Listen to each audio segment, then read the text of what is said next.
കത്തിത്തീര അല്ലെങ്കിൽ സംസ്കരിക്കുക. പല കാരണങ്ങളുണ്ട്. ഒരു ശ്മശാനം പെട്ടെന്ന് പൂട്ടിക്കാൻ കഴിയും. ഞാൻ 10ാം ക്ലാസ് വരെ ഭയന്നും ജീവിച്ചും വിശ്വാസമുള്ള ഒരു മനുഷ്യൻ തന്നെയായിരുന്നു. പേടിച്ചും ക്ഷേത്രങ്ങളിൽ പോയും എല്ലാ രസമേ ഉണ്ടാവും. പൂവും തൊലിയൊക്കെ ഉണ്ടാവും. വേറെ തന്നെ നോക്കൂല, ആളെല്ലാം കൈകൊണ്ടൊക്കെ കഴുകി. ജീവിച്ചിരിക്കുന്ന മനുഷ്യനാണെങ്കിലും മൃഗത്തിനാണെങ്കിലും അതിനൊക്കെ വേണ്ടി സംസാരിക്കാൻ വേണ്ടി നിരവധി പേർ മുന്നോട്ട് വരാറുണ്ട്. എന്നാൽ ഇവരൊക്കെ മരിച്ചാലോ?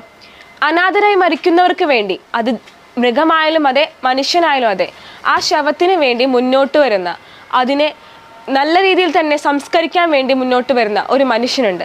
നമുക്ക് എല്ലാവർക്കും സുപരിചിതനാണ് അദ്ദേഹം. നമ്മുടെ ആലുവയിൽ വിനുചേട്ടനാണത്. വിനുചേട്ടൻ ഇപ്പോൾ നേരിടുന്ന ഒരു പ്രശ്നം എന്താണെന്നാൽ ഈ വരുന്ന അനാഥ മൃതദേഹങ്ങൾ അത് സംസ്കരിക്കാൻ ഒരു സ്ഥലമില്ല എന്നതാണ്. അപ്പോൾ അദ്ദേഹം വർഷങ്ങളായിട്ട് ഇപ്പോൾ ഇതിന് പിന്നാലെ നടക്കുകയാണ്. കുറച്ച് സ്ഥലം, ഒരു ശ്മശാനത്തിന് വേണ്ടി കുറച്ച് സ്ഥലത്തിന് വേണ്ടിയിട്ട് അങ്ങനെ ഒരു സ്ഥലം ലഭിക്കുകയാണെങ്കിൽ ഈ വരുന്ന മൃതദേഹങ്ങൾ ഏത് മതത്തിൽപ്പെട്ട ആളായാലും